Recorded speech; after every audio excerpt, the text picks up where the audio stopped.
ఈ రోజు జీవిత విశేషాలు తెలుసుకోబోతున్న సినీ ప్రముఖురాలు వేటూరి గారి మాటల్లో చెప్పాలంటే సుందర సుకుమార సుమధుర సుపర్ణ సుపర్వాణ సుగాత్రి రచయిత్రి కళాభినేత్రి ఆంధ్ర ప్రజా హృదయనేత్రి తెలుగు సరస్వతి శ్రీమతి భానుమతి తెలుగు తెరకు వెలలేని బహుమతి.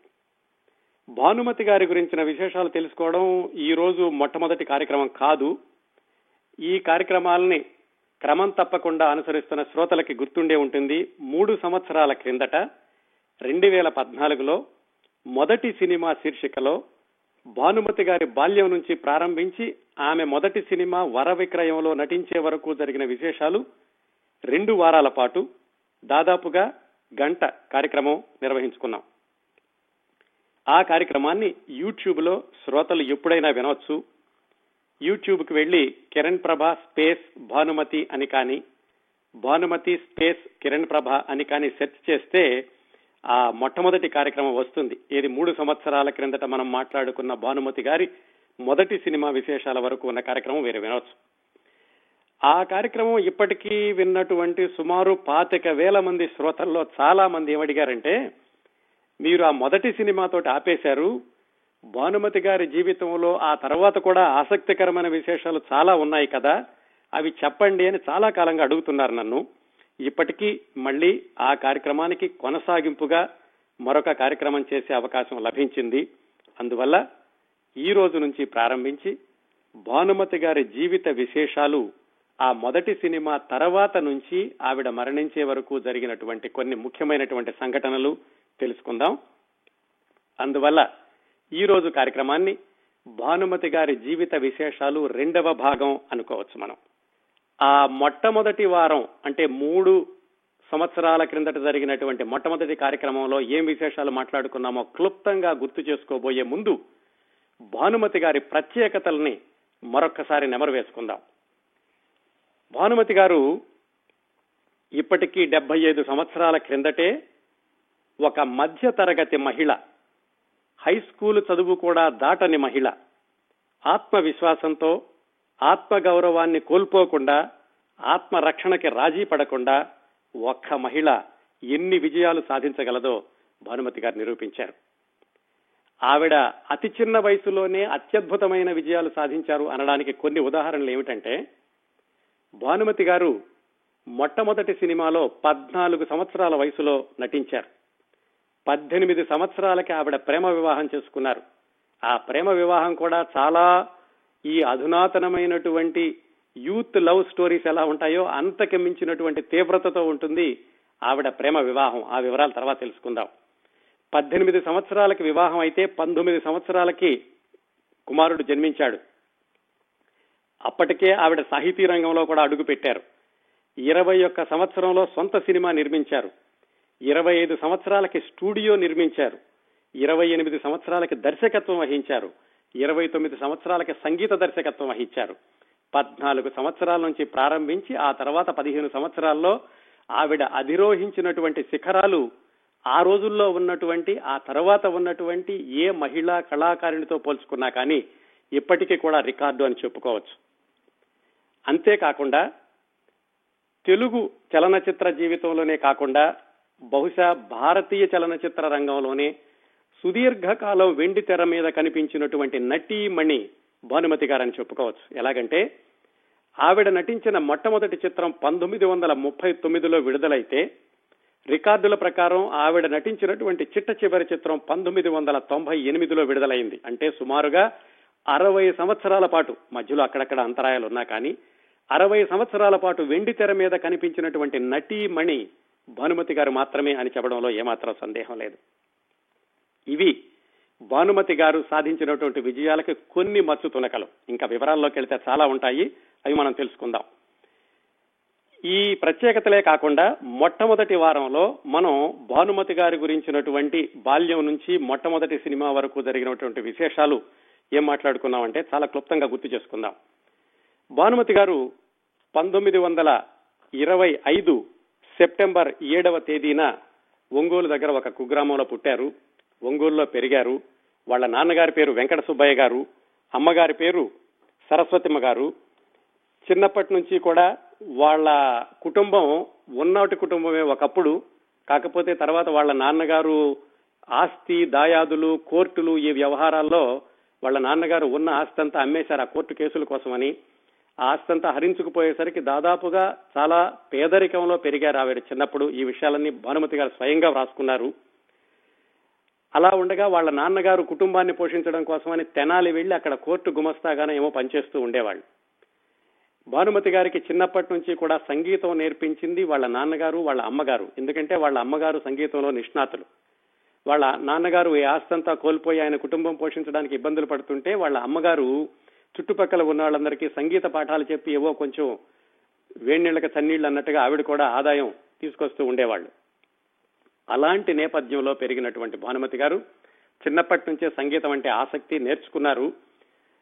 ఒక దాదాపుగా 13-14 సంవత్సరాల వయసు ఉండగా ఆవిడకి ఒక కబురు వచ్చింది. ఏమిటంటే చిత్తజల్లు పుల్లయ్య గారని, ఆయనది కాకినాడ, అప్పట్లో రాజమండ్రిలో ఉన్నారు, రాజమండ్రిలో సినిమా తీస్తున్నారు ఈ సంఘటన జరిగేటప్పటికంటే 1938 ప్రాంతాలకి. ఆయన ఒక సినిమా తీయబోతున్నాను, దీంట్లో మీ అమ్మాయికి వేషం ఇస్తాను అని కబురు చేశారు. ఆయనకి ఎలా తెలిసింది అంటే వీళ్ళకి వాళ్ళ నాన్నగారికి పుల్లయ్య గారికి ఇద్దరికీ తెలిసినటువంటి గోవిందరాజు సుబ్బారావు గారని ఆయన ద్వారా తెలుసుకుని పాటలు పాడే అమ్మాయి ఉంది అని ఆయన పిలిచారు. ఆ రోజుల్లో ఏమిటంటే సినిమాల్లో వేషాలు వేయాలంటే పాటలు పాడేటటువంటి ఆ అనుభవం ఉండాలి, అది ప్రధానమైనటువంటి అర్హత. భానుమతి గారు పాటలు పాడుతున్నారు, స్కూల్లో అక్కడక్కడ 1-2 నాటకాల్లో వేశారు అని తెలిసి ఆయన పిలిచారు. భానుమతి గారికి ఆ సినిమాల్లోకి వెళ్లడం ఏమాత్రం ఇష్టం లేదు. వాళ్ళ నాన్నగారికి ఏమిటంటే కనీసం ఇలా సినిమాల్లోకి వెళితే అమ్మాయి పాడేటటువంటి పాటలకి ఎక్కువ ప్రాచుర్యం వస్తుంది, సంగీతంలో 10 మందికి తెలిసేటటువంటి పేరు వస్తుంది అనేటటువంటి కారణం ఒకటి. బహుశా అప్పుడు వాళ్ళు ఉన్నటువంటి ఆర్థిక పరిస్థితులు మరొక కారణం కూడా అయి ఉండొచ్చు. ఏమైతేనే వాళ్ళ నాన్నగారు మాత్రం సినిమాల్లోకి తీసుకువెళ్లడానికని నిర్ణయించారు. ఇద్దరూ కలిసి రాజమండ్రి వెళ్లి పుల్లయ్య గారిని కలుసుకున్నారు, చిత్తజల్లు పుల్లయ్య గారు, సి పుల్లయ్య గారు. ఆ తర్వాత కలకత్తాలో జరిగినటువంటి ఆ సినిమా వర విక్రయం, ఆ సినిమాలో ఒక చిన్న వేషానికి భానుమతి గారిని తీసుకెళ్లారు కలకత్తా. ఆ సినిమాలో వేషం వేశారు. అది కూడా ఏమిటంటే చాలా పేద కుటుంబీకుడి యొక్క కూతురు, వరకట్నం ఇవ్వలేక ఆయన ఇబ్బంది పడుతుంటే ఆవిడ చాలా బాధపడుతూ ఉంటుంది. ఏదో సిగ్గుగా ఉండాలి, తలంచుకుని ఉండాలి. ఆవిడ ప్రత్యేకంగా నటన చేయకుండా ఆవిడ సహజంగా ఉన్నటువంటి సిగ్గు మొట్టమొదటిసారిగా కెమెరా ముందుకు రావడం, దాంతో ఆవిడ సహజంగా నటించినట్లుగా అనిపించారు. అది భానుమతి గారి యొక్క మొట్టమొదటి చిత్రం వర విక్రయం. ఆ విధంగా జరిగింది. ఆ వర విక్రయం సినిమా 1939 ఏప్రిల్ 14న విడుదలైంది. అప్పటికి భానుమతి గారికి ఇంకా 15వ సంవత్సరం కూడా రాలేదు, 14వ సంవత్సరం నడుస్తూ ఉంది. ఇంతవరకు మనం ఆ మొట్టమొదటి కార్యక్రమంలో మాట్లాడుకున్నాం, భానుమతి గారి బాల్యం నుంచి మొట్టమొదటి సినిమా వరకు జరిగినటువంటి విశేషాలు. ఇక్కడి నుంచి ప్రారంభించి భానుమతి గారి విశేషాలు ఈ రోజు నుంచి కొనసాగిద్దాం. బహుశా 2-3 వారాలు వస్తాయనుకుంటున్నాను ఈ విశేషాలు, చూద్దాం. ఆ విధంగా వర విక్రయం సినిమా పూర్తయింది. భానుమతి గారికి మంచి పేరే వచ్చింది. దాంట్లో 2-3 పాటలు కూడా పాడారు. అప్పటికి ఈ నేపథ్య గానం అనేది వచ్చింది. అంటే ఎవరి పాటలు వాళ్లే పాడుకున్నప్పటికీ ముందుగా రికార్డు చేయడం అనేది వచ్చింది. అంతకు ముందు వరకు ఏమిటంటే వాళ్ళు సినిమా జరుగుతూ ఉన్నప్పుడే, షూటింగ్ జరుగుతూ ఉన్నప్పుడే పాడుకుంటూ ఉండేవాళ్ళు. ఈ వర విక్రయం సినిమా వచ్చేసప్పటికి ముందుగా రికార్డింగ్ చేసి తర్వాత సినిమాలో పెట్టేవాళ్ళు. ఆ విధంగా భానుమతి గారు దాంట్లో 2 పాటలు కూడా పాడారు. వర విక్రయం సినిమా విడుదలయ్యాక మంచి పేరు వచ్చింది. భానుమతి అనేటువంటి ఎవరో చిన్నపిల్ల బాగా నటించింది, అలాగే పాటలు కూడా బాగా పాడిందని పేరు వచ్చింది. కలకత్తాలోనే ఉన్నారు వాళ్ళ నాన్నగారు వెంకట సుబ్బయ్య గారు, భానుమతి గారు. భానుమతి గారికి ఈ సినిమాల్లో కొనసాగించడం కానీ నటించడం కానీ ఏమాత్రం ఇష్టం లేదు. ఆవిడ ఎంతసేపు నాన్నగారు వెనక్కి వెళ్ళిపోదాం, నేను మళ్ళా స్కూల్కి వెళ్ళిపోతాను అని 2-3 సార్లు అడిగారు. వాళ్ళ నాన్నగారు కూడా వెనక్కి వెళ్ళిపోదాము అనుకున్నటువంటి దశలో పుల్లయ్య గారు ఏం చెప్పారంటే, వెంకట సుబ్బయ్య గారు కొన్ని రోజులు ఉండండి మీరు కలకత్తాలోను, నేను నా తర్వాత సినిమా కూడా మొదలు పెడుతున్నాను. ఆ సినిమా పేరు మాలతీ మాధవం. అది భవభూతి రాసినటువంటి కావ్యం. ఆ సినిమాలో కూడా మీ అమ్మాయికి పాత్ర ఇస్తాను, ఇది మామూలు పాత్ర కాదు, కథానాయక పాత్ర ఇస్తాను, మీరు ఉండండి అని చెప్పారు పుల్లయ్య గారు. వెంకట సుబ్బయ్య గారు కొంచెం ఆలోచించారు. కథానాయిక అంటే ఎక్కువ పాటలు ఉంటాయి, సంగీతంలో అమ్మాయికి ఎక్కువ పేరు వచ్చేటటువంటి అవకాశం ఉంటుంది అని వెంకట సుబ్బయ్య గారు ఆలోచించారు. కానీ భానుమతి గారు మాత్రం నాన్న ఎప్పుడు వెళ్ళిపోదాం ఇంటికి, స్కూల్కి వెళ్ళిపోతాను అన్నారు. అలా వీళ్ళు చాలా రోజులు వెనక్కి వెళ్ళకపోయేసరికి వాళ్ళ అమ్మగారు కూడా ఒంగోలు నుంచి వచ్చి కలకత్తాలో వెళుతూ ఉన్నారు. దాంతో భానుమతి గారికి కొంచెం బెంగ తగ్గింది ఇంటి మీద. వాళ్ళ నాన్నగారు ఇంకా అటు ఇటు తెలుసుకోలేకపోయారు. ఎందుకు తెలుసుకోలేకపోయారంటే, కథానాయిక అంటే ఎక్కువ పాటలు ఉంటాయి, అది ఒక మంచి విషయమే. కాకపోతే కథానాయిక అంటున్నారు కాబట్టి మరి సహజంగానే కథానాయకుడితోటి సన్నిహితంగా నటించాల్సినటువంటి సందర్భాలు, సన్నివేశాలు ఉంటాయి. అలాంటి వాటిలో నటింప చేయడం ఆయనకి ఇష్టం లేదు. అందుకని ఆయన ఆలోచిస్తూ ఉంటే ఆ యూనిట్ లో ఉన్నటువంటి రేలంగి గారు, కస్తూరి శివరావు గారు వచ్చి ఈయనకి చెప్పారు, చూడండి మీరు మీ అమ్మాయికి ఇది మంచి అవకాశము, అలా సన్నిహితంగా ఉండేటటువంటి సన్నివేశాలు ఉంటాయని మీకేమైనా అనుమానం ఉంటే పుల్లయ్య గారితో మాట్లాడొచ్చు, ఈ అవకాశాన్ని మాత్రం వదులుకోకండి, ఎందుకంటే చాలా మంది ఈ కథానాయికగా నటించాలని చూస్తున్నారు, మీ అమ్మాయికి అనుకోకుండా ఈ అవకాశం వచ్చిందని వాళ్ళు కూడా ఒప్పించడానికి ప్రయత్నించారు. అయితే వెంకట సుబ్బయ్య గారు ఏమనుకున్నారంటే, సరే పోనీ పాటలు పాడడమే అమ్మాయికి ముఖ్యం కాబట్టి కథానాయిక కాకుండా ఉప కథానాయిక అయితే బాగుంటుంది కదా అని ఆయన ఆ విషయాన్ని పుల్లయ్య గారికి చెప్తే, పుల్లయ్య గారు ఎందుకండి మీకు ఎందుకు అనుమానం కథానాయిక నటించడానికంటే తనకున్నటువంటి అభ్యంతరాలు తెలియజేశారు. పుల్లయ్య గారు ఆయన్ని ఒప్పించారు. అలాంటిదేం ఉండదండి ఈ సినిమాలోనూ, మాలతీ మాధవ్ అంటే కథానాయకుడు కథానాయిక ఉన్నా కానీ మీరు అనుకున్నటువంటి చనువుగా ఉండేటటువంటి సందర్భాలు అలాంటిదేం ఉండదు, నాది హామీ, అమ్మాయికి ఎక్కువ పాటలు పాడేటటువంటి అవకాశం వస్తుంది అని చెప్పి ఆయన ఒప్పించిన మీదట వెంకట సుబ్బయ్య గారు భానుమతి గారిని ఆ మాలతీ మాధవం అన్న సినిమాలో కథానాయికగా కొనసాగడానికి అంగీకరించారు. ఆయనైతే అంగీకరించారు. కానీ ఆ సినిమా మొదలయ్యాక చాలా అవకతవకలుగా షూటింగ్ జరిగింది. ఎందుకంటే ఆ మాలతీ మాధవం సినిమాలో కథానాయకుడిగా నటించింది ఈ చిత్తజల్లు పుల్లయ్య గారి మేనల్లుడు శ్రీనివాసరావు అనే ఆయనకి కూడా అది మొట్టమొదటి సినిమానే. భానుమతి గారి పేరుకి రెండో సినిమా కానీ కథానాయికగా మొదటి సినిమా. ఇద్దరు ఎలా ఉండేవాళ్ళంటే, ఈ ఇద్దరిని దగ్గరగా ప్రేమగా మాట్లాడుకోవాలి, ప్రేమగా చూడాలి అని ఏమైనా సన్నివేశాలు చెబితే భానుమతి గారేమో తలంచుకుని ప్రేమ డైలాగులు చెప్పేవాళ్ళు, ఆ కథానాయకుడేమో ఇంకా కంగారు పడుతూ ఉండేవాడు. ఈవిడ డైలాగ్ చెప్పేశాక తలెత్తేసరికి ఆయన తలంచుకుని ఆయన డైలాగులు చెప్పేవాడు. వీళ్ళిద్దరిని చూసి పుల్లయ్య గారు తలబట్టు కూర్చున్నారు, ఇలాంటి వాళ్ళని పెట్టి సినిమా తీస్తున్నాను ఏమిటి అని. అంటే వాళ్ళ నాన్నగారు చెప్పారు, ఏమండి ముందే చెప్పాను కదా మా అమ్మాయి ఇలా ఉంటుందని, అందుకనే ఉపకథానాయక పాత్ర ఇవ్వమన్నాను, నా తప్పేం లేదు కదా అన్నారు. మీ తప్పు కాదండి, తప్పంతా నాది, వీళ్ళిద్దరితోటి ఇలాంటి కథా వస్తువు తీసుకోవడం నాది తప్పు అని ఆయన నవ్వుతూ చెప్పి మొత్తానికి ఎలాగైతే షూటింగ్ ని కొనసాగించారు వాళ్ళ యొక్క ఇబ్బందులతోటే. ఆ మాలతీ మాధవం సినిమాలో భానుమతి గారికి గుర్రపు స్వారీ, కత్తి యుద్ధం ఇలాంటిది కూడా అవసరం ఉంది. అవి కూడా నేర్పడానికి ప్రయత్నించారు. ఆవిడేదో అవసరమైనంత వరకు అవి కూడా నేర్చుకున్నారు ఈ మాలతీ మాధవం సినిమా షూటింగ్ లోనే. ఈ వీళ్ళ కథానాయకుడు కథానాయికతోటి వచ్చినటువంటి ఈ ఇబ్బందులే కాకుండా పుల్లయ్య గారికి వచ్చినటువంటి మరొక ఇబ్బంది ఏమిటంటే, ఆ సినిమా నిర్మాత ఆ సినిమాకి పెట్టుబడి పెట్టి ఆయన కొంత డబ్బులు ఇచ్చేవాడు కలకత్తాలోను. ఇదంతా కలకత్తాలో జరిగింది ఈ షూటింగ్ అంతా కాదు. మొట్టమొదటి సినిమా కూడా వరవిక్రయం కూడా కలకత్తాలోనే షూటింగ్ జరిగింది. డబ్బులు ఇచ్చేవాడు, కొంత డబ్బులు అయిపోయాక ఇదిగో ఇప్పుడే తీసుకొస్తానని మళ్ళీ ఆంధ్రదేశం వెళ్లేవాడు, మళ్ళా చాలా నెలలు కనిపించేవాడు కాదు. మళ్ళా పుల్లయ్య గారు ఎక్కడో అప్పో చేసి ఆయన షూటింగ్ కొంతకాలం నడిపించేవాడు. ఇట్లా ఒకవైపేమో హీరో హీరోయిన్లతో ఇబ్బందులు, రెండో వైపేమో నిర్మాతలతో ఇబ్బందులు. ఎలాగైతే మొత్తానికి ఆ మాలతీ మాధవం అనే సినిమాని పూర్తి చేశాను అనిపించగలిగారు. ఆ సినిమా ఏప్రిల్ 12, 1940 అంటే మొట్టమొదటి సినిమా వరవిక్రయం విడుదలైనటువంటి ఒక సంవత్సరానికి ఈ విధంగా ఆలస్యం అవుతూ ఆగుతూ సాగుతూ మొత్తానికి విడుదలైంది 1940 ఏప్రిల్ 12వ తారీఖున. ఆ సినిమాలో మరి సహజంగా అందరూ అనుకున్నట్లుగానే ఆ సినిమా పూర్తిగా పరాజయం పాలైంది. కాకపోతే భానుమతి గారికి జరిగినటువంటి ఒక ఉపయోగం ఏమిటంటే, చాలా ఎక్కువ పాటలు పాడారు దాంట్లోనూ ఈ మాలతీ మాధవంలో. ఆ విధంగా ఆవిడకి గాయకురాలిగా మంచి పేరే వచ్చింది. ఆవిడ ఆత్మకథలో రాసుకున్నారు ఏమిటంటే, మొట్టమొదటి సినిమా వరవిక్రయానికి నెలకి 150 రూపాయలు తీసుకుంటేనేమో దానిలో మంచి పేరు వచ్చింది. ఈ సినిమా మొత్తానికి కలిసి 1500 రూపాయలు తీసుకున్నారు ఈ మాలతీ మాధవం సినిమాకి. అయినా కానీ సినిమాలో ఆవిడకి నటిగా పేరు రాలేదు, సినిమా కూడా పరాజయం పాలైంది అని చెప్పుకున్నారు. ఆ విధంగా ఆ సినిమా అయితే ఘోరంగా పాలవడం, ఈవిడికి గాయకురాలుగా పేరు రావడం ఒక మంచి పని.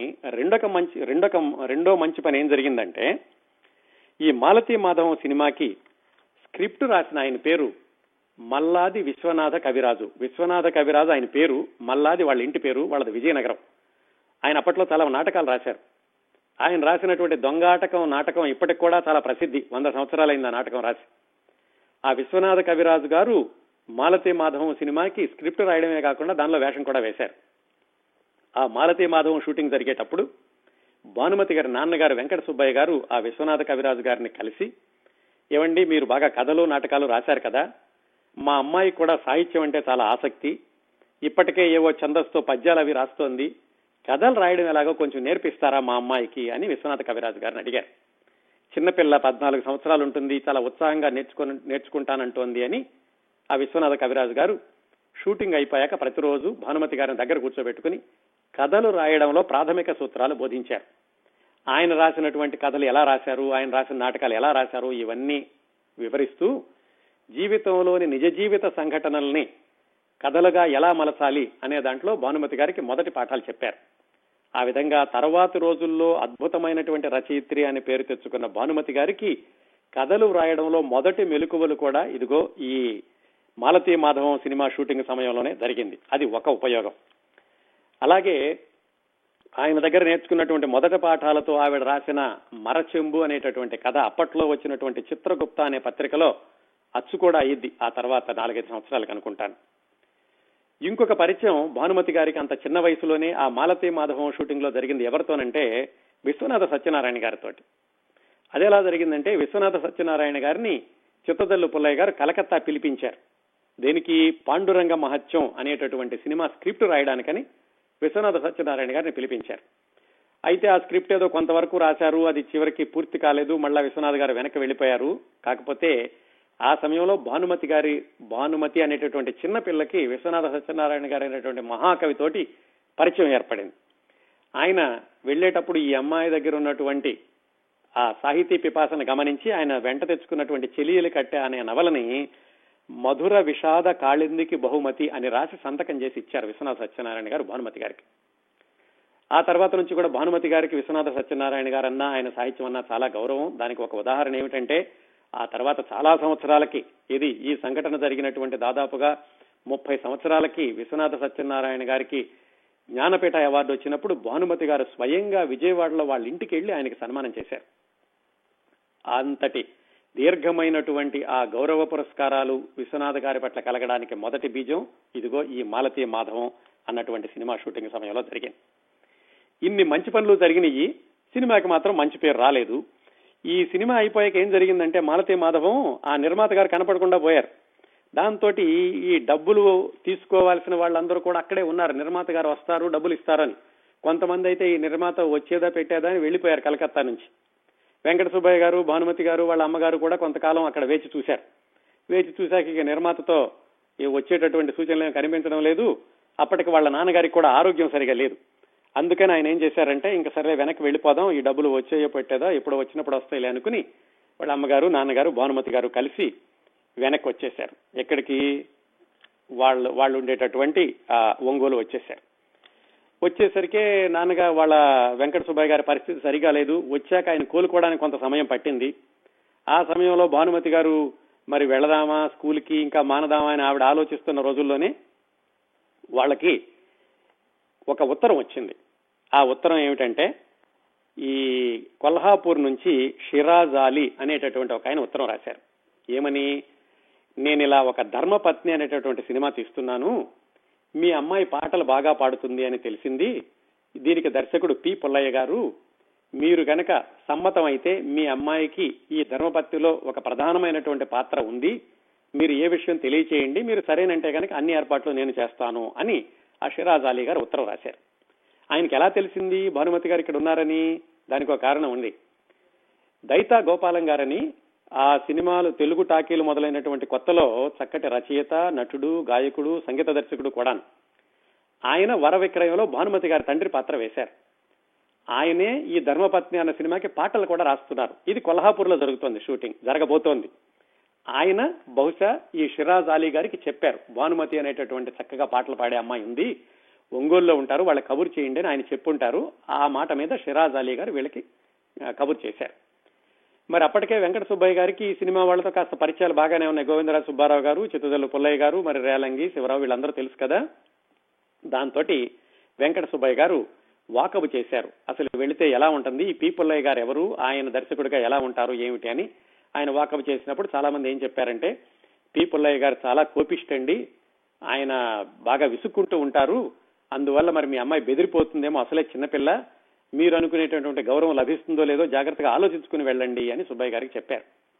ఆయన ఆ అనుమానాన్ని వ్యక్తం చేస్తూ షిరాజ్ అలీ గారికి మళ్ళీ ఉత్తరం రాశారు.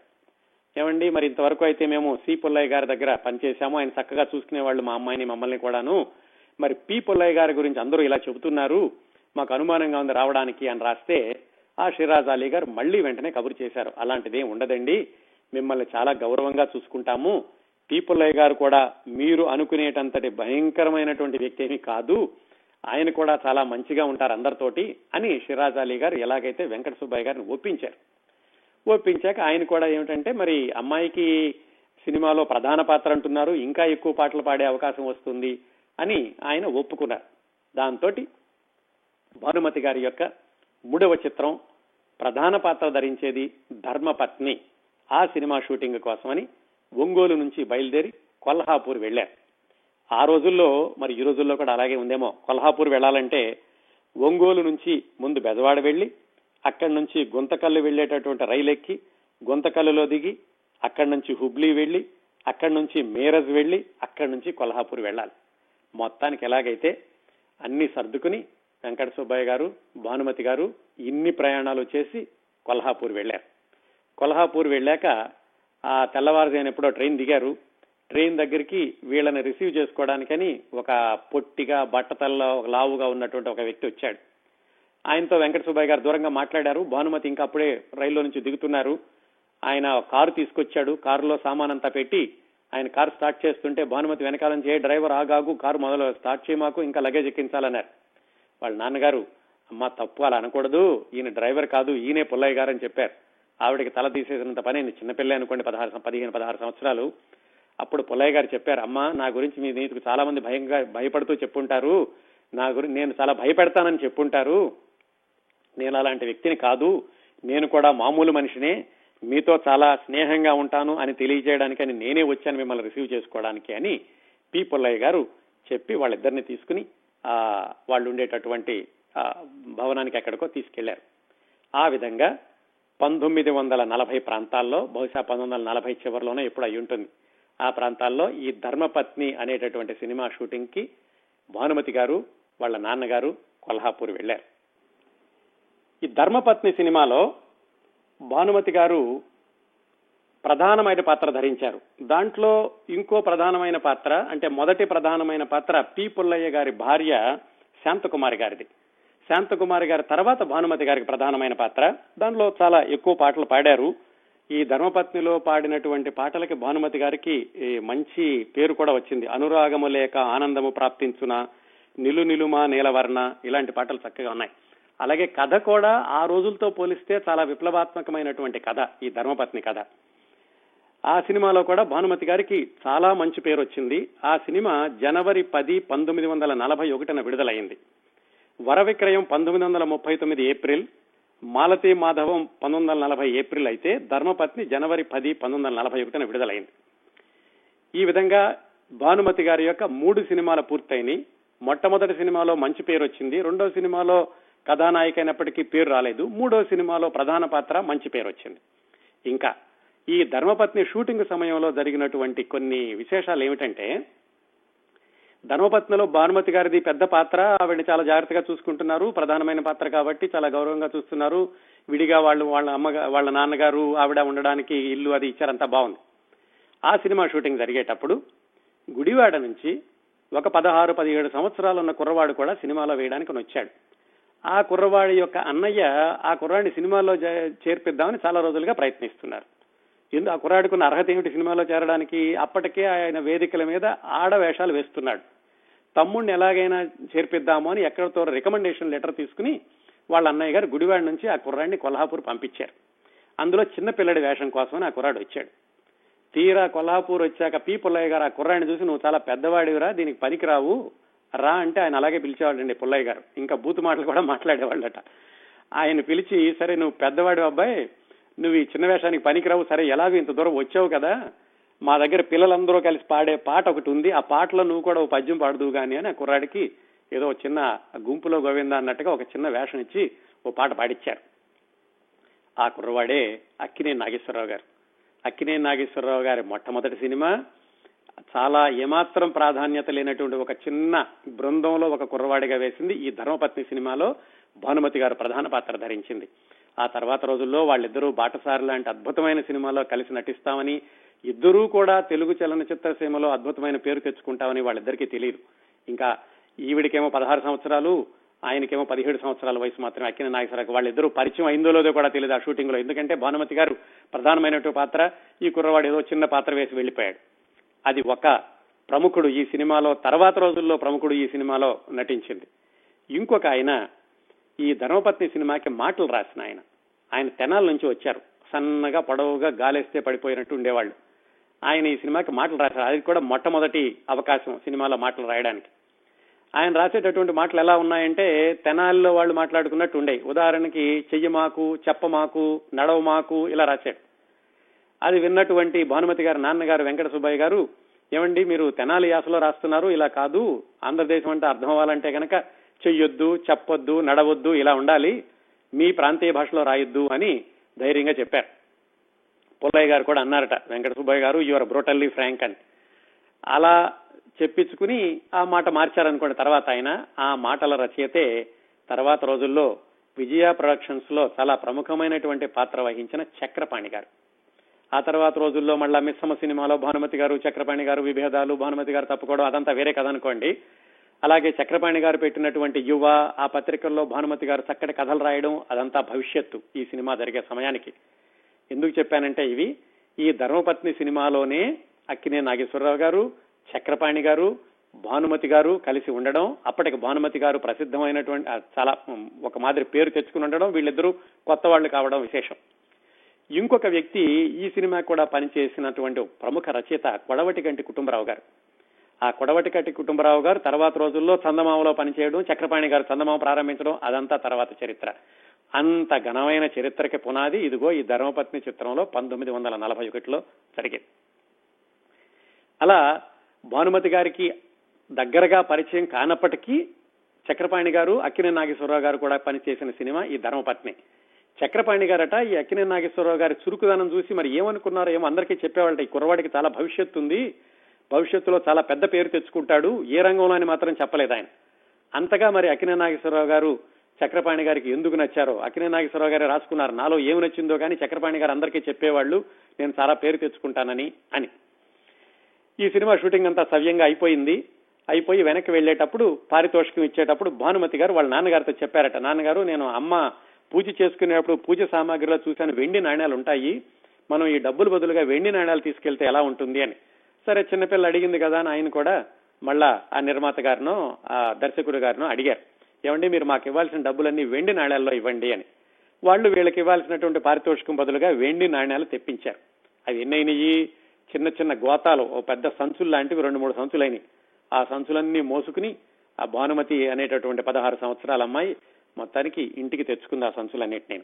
ఆ విధంగా ధర్మపత్ని సినిమా చాలా విజయవంతంగా పూర్తయింది. 4 నెలలు 5 నెలలు షూటింగ్ జరిగింది.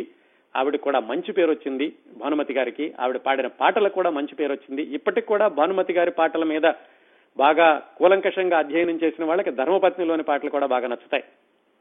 అది 1941లో జరిగాక ఇంటికి వచ్చేశారు. ఇంటికి రాగానే వాళ్ళకి మరొక అవకాశం, ఎందుకంటే ఇప్పటికే 3 సినిమాలు అయినాయి, మరి గాయనిగా కూడా మంచి పేరు తెచ్చుకున్నారు. అంతేకాకుండా ఈ ధర్మపత్నికి జరిగినటువంటి సినిమా పబ్లిసిటీలో కూడా భానుమతి గారికి ప్రత్యేకంగా రాశారు. తెలుగు తెర మీద కొత్త ధృవతార అని అర్థం వచ్చేటట్లుగా ఇంగ్లీష్ లో క్యాప్షన్స్ రాశారు. అప్పట్లో ఏమిటంటే ఇంగ్లీష్ లో కూడా ఉండేవండి క్యాప్షన్స్ కానీ, ప్రకటనలు కానీ, సినిమా పుస్తకంలో కానీ ఇంగ్లీషు తెలుగు 2 ఉండేవి. అలా రాయడంతో భానుమతి గారికి మంచి పేరు వచ్చింది. అది మద్రాసులో ఉన్నటువంటి సినిమా నిర్మాతల యొక్క చెవిని కూడా పడింది. దాంతో వీళ్ళు ఈ సినిమా ముగించుకుని ఒంగోలు రాగానే మరొక అవకాశం ఎదురు చూస్తోంది. ఆయన పేరు హరిభాయ్ దేశాయ్. ఆయన మద్రాసులో ఒక సినిమా తీస్తున్నారు. ఆ సినిమా పేరు భక్తిమాల. భక్త నందనార అనేది ఒక పాత్ర ఉన్నట్లుంది. ఆయన చుట్టూ, ఆ పాత్ర చుట్టూ అల్లినటువంటి కథ భక్తిమాల. ఆ సినిమాలో మంచి పాత్ర ఉంది మీ అమ్మాయికి, మద్రాసు రండి అని వీళ్ళు ఒంగోలు రాగానే వీళ్ళకి కబురు చాలా సిద్ధంగా ఉంది. ఈయన కూడా ఏమిటంటే అప్పటికే మరి అమ్మాయికి మంచి పేరు వచ్చింది గాయనిగాను, అందుకని చెప్పేసి ఇంకొక అవకాశం తప్పులేదు కదా అని వాళ్ళ నాన్నగారు కూడా ఒప్పుకున్నారు. ఆ విధంగా భానుమతి గారు వాళ్ళ నాన్నగారు కలిసి మద్రాసు వెళ్లారు. ఇంతవరకు ఒకసారి వెనక్కి తిరిగి చూస్తే మొదటి 2 సినిమాలు కలకత్తాలో షూటింగ్ అయింది. ఈ 3వ సినిమా ధర్మపత్ని కొల్హాపూర్లో అయింది. ఇప్పుడు మళ్ళీ మద్రాసు వచ్చారు. మద్రాసు వాళ్ళ నాన్నగారికి భానుమతి గారికి ఇద్దరికి కొత్త కాదు. ఎందుకంటే వాళ్ళ నాన్నగారు ఈ కోర్టు కేసులు, ఆస్తి దావాలు ఈ హడావిడిలో ఆయన మద్రాసు వెళుతూ ఉండేవాళ్ళు. ఎందుకంటే మద్రాసులోనే అప్పట్లో కోర్టు ఉండేది.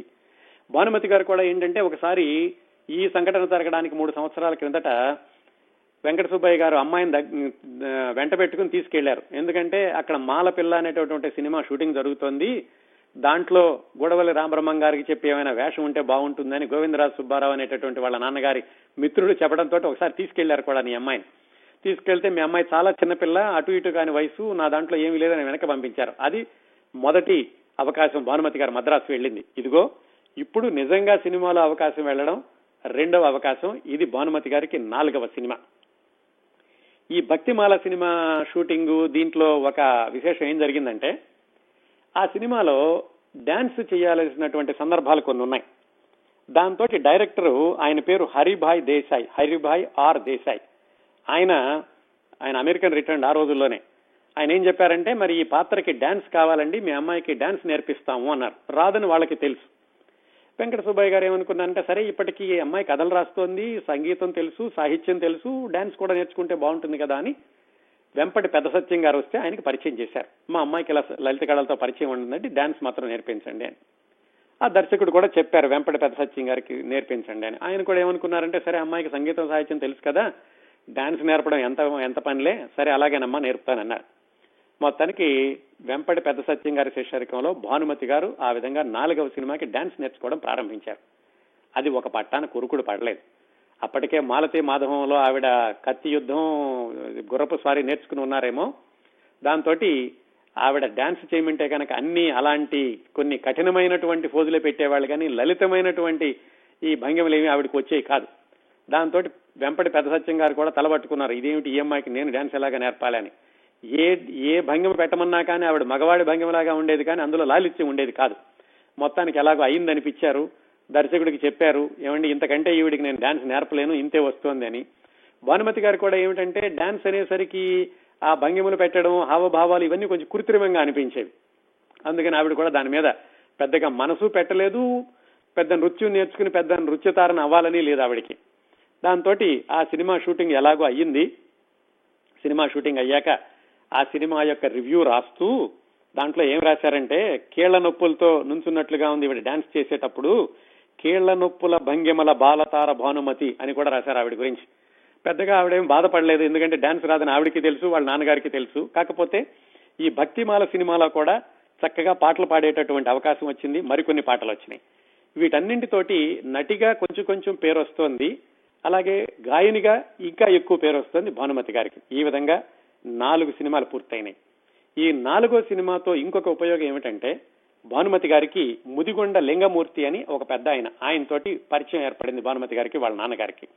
ఆయన ఈ భక్తిమాల సినిమాలో ఈ నటీనటులందరికీ కూడా రిహార్సల్స్ చేయించేవాళ్ళు ముదిగొండ లింగమూర్తి గారు. ఆ తర్వాత రోజుల్లో అంటే ఈ సంఘటన జరిగినటువంటి 3-4 సంవత్సరాలకి భానుమతి గారు వాళ్ళు అంతా సామానంతా సర్దేసుకుని మద్రాసు వదిలి వెళ్లిపోదాం, ఈ సినిమాలు వద్దు అనుకున్న స్థితిలో వాళ్ళని వెనక్కి ఉంచి మళ్ళా సినిమాల్లో కొనసాగించడానికి కీలకమైన పాత్ర పోషించిన ముదిగొండ లింగమూర్తి గారు ఇదిగో ఈ భక్తిమాల సినిమా షూటింగ్ జరిగేటప్పుడు భానుమతి గారికి పరిచయం అయ్యారు. చాలా పెద్ద ఆయన, నాన్న అంటూ పిలుస్తూ ఉండేవాళ్ళు. అలాగే భానుమతి గారికి పరిచయం అయిన ఇంకొక ప్రముఖుడు బిఆర్ పంతులు అని, జ్యోతిలక్ష్మి మన నాట్యతార ఉన్నారు కదా, వాళ్ళందరికీ కూడా దగ్గర బంధువు. ఆ బిఆర్ పంతులు గారు కూడా ఈ సినిమాలో ఒక వేషం వేశారు. అలాంటి వాళ్ళు ఈ భక్తిమాల సినిమా షూటింగ్ లో పరిచయం అయ్యారు. ఈ సినిమా పరిశ్రమ ఎలా ఉంటుందంటే, ఏదో ఒకళ్ళు వేషం వేసేసి వచ్చేసేయడం కాకుండా ఈ పరిచయాలన్నీ కూడా భవిష్యత్తులో రకరకాల సమీకరణాల్లో ఉపయోగపడుతూ ఉంటాయి. భానుమతి గారికి కూడా అదిగో ధర్మపత్ని సందర్భంలో చక్రపాణి గారు, భానుమతి అక్కినే నాగేశ్వరరావు గారు దానిలో పనిచేయడం, ఈ భక్తిమాల సమయంలో ముదిగొండ లింగమూర్తి గారు పరిచయం కావడం, మొట్టమొదటి సినిమాలో దైతా గోపాలం గారు పరిచయం అయి ఆయన ధర్మపత్నిలో సిఫారసు చేయడం, ఇలాంటివన్నీ కూడా ఒకదానితో ఒకటి ఎక్కడో ఒక లింక్ ఉంటూ ఉంటుంది. అలాగే జరిగింది భానుమతి గారికి కూడా. అయితే ఈ సినిమా అయిపోయేసరికి ఏమైందంటే, భక్తిమాల అయ్యాక మరికొన్ని అవకాశాలు కూడా వచ్చినాయి. కానీ వెంకట సుబ్బయ్య గారికి ఒక అవాంతరం వచ్చింది. ఏమిటంటే, వాళ్ళ అన్నగారు అంటే భానుమతి గారి యొక్క పెదనాన్న గారికి ఆరోగ్యం బాగాలేదు అని ఇంటి దగ్గర నుంచి కబురు వచ్చింది. దాంతో ఉన్న పళంగా ఆయన ఈ సినిమా అయిపోగానే భానుమతి గారిని తీసుకుని మళ్ళా ఒంగోలు వచ్చేశారు. ఆయన వాళ్ళ అన్నయ్య గారు ఆయన ఆరోగ్యం ఆ వ్యవహారాల్లో ఆయన బిజీగా ఉన్నారు. భానుమతి గారు ఏమిటంటే ఇలా సినిమాల్లో వేయడం, వెనక్కి రావడం, దీంతో ఆవిడ మానేసినటువంటి హై స్కూల్ చదువుని కొనసాగించలేకపోయారు. ఎప్పటికప్పుడు వచ్చినప్పుడు స్కూల్కి వెళదాం అనుకోవడం, ఈవిడ కొంచెం వచ్చినటువంటి బడలకి సర్దుకుని స్కూల్కి వెళదాం అనుకునే సమయంలో మళ్ళీ ఇంకొక అవకాశం రావడం, దాంతో ఆవిడ మళ్ళా స్కూల్ చదువునైతే కొనసాగించలేదు. కాకపోతే ఈ భక్తిమాల సినిమా అయిపోయాక వెనక్కి వచ్చినప్పుడు మళ్ళీ వెళదాము, ఏ అవకాశం వస్తుంది, ఎప్పుడు వెళదాము అనే దాని మీద సరైనటువంటి అవగాహన లేదు. అందుకని వాళ్ళ నాన్నగారు ఏం చేశారంటే, వెనక్కి రాగానే ఈ భక్తిమాల సినిమా అయిపోయాక, ఆయనేమో వాళ్ళ అన్నయ్య గారు ఆరోగ్యం హడావుడిలో ఉన్నారు. అప్పుడు ఆయన ప్రత్యేకంగా ఒక సంగీత కారుణ్ణి తీసుకుని, ఆయన మరాఠీ విద్వాంసుడు కొల్హాపూర్ నుంచి ఆయన్ని తీసుకొచ్చి ఇంటి దగ్గరే ఉంచి భానుమతి గారికి హిందూస్థానీ సంగీతం నేర్పించారు. దాదాపుగా కొన్ని నెలల పాటు, 1 సంవత్సరం పాటు ఏమో. అంటే చూడండి, 4 సినిమాల్లో నటించినటువంటి నటీమణి, ప్రధాన పాత్రలు ధరించి గాయని అయినటువంటి ఆ 17 ఏళ్ల అమ్మాయి ఇంటి దగ్గర కూర్చుని సంవత్సరం పాటు సంగీత పాఠాలు నేర్చుకుంది. భానుమతి గారికి, వాళ్ళ చెల్లెలికి ఇద్దరికి కలిపి ఆ సంగీత పాఠాలు నేర్పించారు ఆయన. అలా 1 సంవత్సరం గడిచింది. 1 సంవత్సరం గడిచాక, అంటే 1941 సెప్టెంబర్లో ఈ భక్తిమాల సినిమా విడుదలయ్యాక వెనక్కి వచ్చేశారు. బహుశా 1941 నుంచి 1942 చివరి వరకునో మధ్య వరకునో ఈ సంగీతం నేర్చుకోవడం అనేది జరిగింది ఒంగోలులో కూర్చొని. అది అవుతూ ఉండగా భానుమతి గారికి మరొక అవకాశం వచ్చింది. ఈసారి చాలా ప్రసిద్ధమైనటువంటి నిర్మాతలు స్టార్ కంబైన్స్ అని, అప్పటికే చాలా పెద్ద పెద్ద సినిమాలు తీస్తున్నారు రామయ్య గారని, ఆయన ప్రత్యేకంగా మద్రాసు నుంచి ఒంగోలు వచ్చి వెంకట సుబ్బయ్య గారిని కలుసుకుని, మీ అమ్మాయికి ఒక చక్కటి పాత్ర ఉందండి, కృష్ణ ప్రేమ అనేటటువంటి సినిమా తీస్తున్నాము, దీంట్లో రాధ చెల్లెలు చంద్రావళి అనేటువంటి పాత్ర ఉంటుంది, దానికి బుక్ చేసుకుందామని వచ్చాను అని వెంకట సుబ్బయ్య గారిని అడిగారు. అప్పటికే రామయ్య గారికి, స్టార్ కంబైన్స్ కి చాలా మంచి పేరుంది. దాంతో వెంకట సుబ్బయ్య గారు పెద్దగా ఆలోచించకుండా సరే అని చెప్పారు. పైగా ఈ సంవత్సరం పాటు ఆవిడ ఇంటి దగ్గరుండి ఈ హిందుస్థానీ సంగీతం కూడా నేర్చుకున్నారేమో, దాంతో మరికొన్ని మంచి పాటలు పాడే అవకాశం వస్తుందని ఆయన కూడా ఒప్పుకున్నారు. ఈ కృష్ణ ప్రేమ అనేటటువంటి సినిమా షూటింగ్ కోసమని మళ్ళీ మద్రాసు వచ్చారు వెంకట సుబ్బయ్య గారు, భానుమతి గారు. బహుశా అది 1942 మధ్యలోనో ఎప్పుడో అయి ఉండాలి, మొదట్లోనో అయి ఉండాలి. ఈ సినిమా కోసమని ఇక్కడికి వచ్చినప్పుడు వాళ్ళకి రాయపేటలో శ్రీపురం అని అక్కడ ఒక భవనం ఏర్పాటు చేశారు నిర్మాతలు వాళ్ళు, భానుమతి గారు వాళ్ళ నాన్నగారు ఉండడానికి. అక్కడ ఏం జరిగిందంటే, ఆవిడ ఇంకా షూటింగ్ వెళ్ళడానికి సమయం ఉంది, ముందుగా తీసుకొచ్చి ఆ ఇంట్లో పెట్టారు. ఆ వీధిలోనో ఆ దగ్గరలోనో ఆ రోజుల్లో తెలుగు చలనచిత్ర సీమనే కాకుండా ఆంధ్రదేశాన్ని కూడా అతలాకుతలం చేస్తున్నటువంటి ఒక ప్రముఖ తార, మోస్ట్ గ్లామరస్ హీరోయిన్ కాంచనమాల గారు కూడా ఆ దగ్గరలో ఉంటున్నారు. భానుమతి గారికి అప్పటికే కాంచనమాల గారి గురించి తెలుసు, ఎందుకంటే మిగతా సినిమాల్లో చూశారు, ఆవిడ నంబర్ 1 స్థానంలో కొనసాగుతున్నారు. ఎట్లాగైనా సరే కాంచనమాల గారిని చూస్తాను అని వాళ్ళ నాన్నగారికి చెప్పారు. వాళ్ళ నాన్నగారు ఏమన్నారంటే, కుదరదమ్మా, ఆవిడ చాలా గొప్ప తార, మనమేమో ఇప్పుడే కొత్తగా వచ్చాము, మరి వెళితే వాళ్ళకి ఇబ్బంది కలిగించినట్లుంటుంది, మన ఎలాగా పలకరిస్తారో కూడా తెలీదు, నువ్వు చిన్నపిల్లవు కదా, తర్వాత అవకాశం వచ్చినప్పుడు చూద్దామని అని వాళ్ళ నాన్నగారు సర్ది చెప్పారు. ఇలా సర్ది చెప్తే ఒకరోజు ఇంకా ఈవిడ షూటింగ్ ప్రారంభం కాకముందు ఈవిడ వాకిట్లో నుంచున్నారు. ఏంటో వీధిలో వాళ్ళందరూ బయటకు వచ్చి చూస్తున్నారు, ఎందుక వీళ్ళందరూ నుంచుని చూస్తున్నారని ఈవిడ కూడా బయటకు వచ్చారు. ఓ పెద్ద పడవ లాంటి కారులో కాంచనమాల గారు వెళుతున్నారు. అందరూ కూడా చుట్టుపక్కల వాళ్ళందరూ ఆ కాంచనమాల గారిని చూడ్డానికే ఆ సమయానికి వాకిళ్లలోకి వచ్చి నుంచునే వాళ్ళట. తెల్లటి తెలుపు, ఆవిడ అద్భుతమైనటువంటి సౌందర్యం, అప్పట్లో ఆవిడ కట్టుకున్నటువంటి స్లీవ్లెస్ జాకెట్, జార్జెట్ చీర, తెల్లటి శరీరంతో ఆవిడ ఎలా ఉందంటే, భానుమతి గారి మాటల్లోనే చెప్పాలంటే దేవలోకం నుంచి దిగి వచ్చిన రంభలాగా ఉందట ఆ కాంచనమాల గారు. అలా ఆవిడ వాకిట్లో నుంచి మొట్టమొదటిసారిగా కాంచనమాల గారు కారులో వెళుతుంటే చూశారు. ఆ కారు ఈవిడ వాకిలు దాటి వెళ్లిపోయాక ఆవిడేదో వెనక్కి తిరిగి ఒక్క నిమిషం నవ్వినట్టుగా భానుమతి గారికి అనిపించింది. దానికే ఆవిడ చాలా పులకించిపోయారు. ఆ తర్వాత 4-5 సార్లు అలాగా ఇంటి ముందు నుంచి వెళుతుంటే కాంచనమాల గారిని చూశారు. కాంచనమాల గారు చనిపోయినప్పుడు కూడా భానుమతి గారు రాసినప్పుడు చెప్పారు, ఇలాగా జీవితం ఒక్కొక్కసారి శిక్షిస్తూ ఉంటుంది, పరీక్షిస్తూ ఉంటుంది, కాంచనమాల గారు ఇలా బలైపోయారు, తన జీవితంలో జరిగినట్టు కొన్ని సంఘటనలకి మొట్టమొదటిసారిగా ఇలా చూశాను భానుమతి గారిని అని ఆవిడ రాసుకున్నారు కూడా.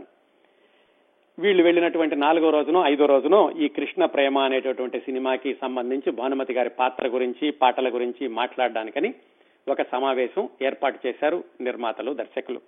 ఈ సినిమాకి దర్శకుడు ఎవరు అంటే, ఇది ఈ కృష్ణ ప్రేమ అనేటటువంటి సినిమాకి దర్శకుడు హెచ్వి బాబు అని, ఆ టాకీ పులి ఆయన యొక్క సమీప బంధువు, హెచ్ఎం రెడ్డి గారి యొక్క సమీప బంధువు, ఆయనకి బావమరిది ఏదో అవుతారనుకుంటాను, ఆయన హెచ్వి బాబు అని, ఆయన దర్శకత్వంలో ఈ కృష్ణ ప్రేమ అనేటటువంటి సినిమా మొదలు కాకడానికి 4 రోజుల ముందు వీళ్ళని పిలిచి ఈ కథని వాళ్ళకి వివరించడము, అలాగే పాటల గురించి మాట్లాడడం, ఇవన్నీ చేస్తున్నారు. ఆ సిట్టింగ్ లో కూర్చున్నప్పుడు ఆ సినిమాకి అసిస్టెంట్ డైరెక్టర్ గా ఒక కుర్రవాడు పనిచేస్తున్నాడు. చాలా మామూలుగా ఉన్నాడు, బెంగాలీ పంచికట్టు, సన్నగా బక్కపల్సగా ఉండేవాడు. ఆ కుర్రవాడిని ఆ యూనిట్ లో ఉన్న వాళ్ళందరూ కూడా పొగుడుతున్నారు, చాలా మంచివాడు, గొప్పవాడు, చదువుకున్నాడు అని. భానుమతి గారికి ఏం అర్థం కాలేదు. ఆవిడ సినిమాల్లో 3 సంవత్సరాల నుంచి ఉంటున్నారు, చాలా మందిని చూశారు. ఎవరూ కూడా మరొకరిని ఇంతగా పొగడడం ఆవిడ మొదటిసారి చూడడం. ఎవరి అబ్బాయి అందరూ పొగుడుతున్నారు అని ఆ అబ్బాయిని గమనించడం ప్రారంభించారు. తీరా చూస్తే ఆ అబ్బాయి ఆ సినిమాలో కేవలం అసిస్టెంట్ డైరెక్టర్ మాత్రమే. ఆయనే పి రామకృష్ణ గారు. అలా మిగతా వాళ్ళు చెప్పడం విన్నాక ఈవిడ ఆయన్ని ప్రత్యేకంగా అలా గమనించడం ప్రారంభించాక ఆయన మీద ప్రత్యేకమైనటువంటి శ్రద్ధ ఏర్పడింది భానుమతి గారికి. ఆ శ్రద్ధ ఆ తర్వాత కృష్ణ ప్రేమ షూటింగ్ సమయంలో మరికొంత పెరిగింది వాళ్ళిద్దరూ దగ్గర అవడానికి. వాళ్ళిద్దరూ కాదు, భానుమతి గారే దగ్గర అయ్యారని చెప్పుకోవచ్చు. ఎందుకంటే అసిస్టెంట్ డైరెక్టర్ గారికి చాలా బిడియం, చాలా నెమ్మదిగా ఉంటూ ఉండేవాడు, తల వంచుకుని మాత్రమే మాట్లాడుతూ ఉండేవాడు. భానుమతి గారికి మాత్రం ఆయన మీద విపరీతమైనటువంటి అనురాగం, ప్రేమ రోజు రోజుకి పెరగడం మొదలుపెట్టింది. ఆ పెరిగినటువంటి ప్రేమ ఎక్కడికి దారి తీసింది? అఫ్ కోర్స్ పెళ్ళైందని మనకి తెలుసు అనుకోండి. అప్పటి జరిగినటువంటి పరిణామాలు ఏమిటి, కృష్ణ ప్రేమ షూటింగ్ సందర్భంలో జరిగినటువంటి విశేషాలు ఏమిటి, కృష్ణ ప్రేమ విజయం, ఆ తర్వాత రామకృష్ణ గారితో వివాహం అయ్యేటటువంటి వరకు జరిగినటువంటి రకరకాల విచిత్రమైనటువంటి సినిమా మలుపులు, ఇవన్నీ కూడా వచ్చే వారం భానుమతి గారి జీవిత విశేషాలు 3వ భాగంలో మాట్లాడుకుందాం.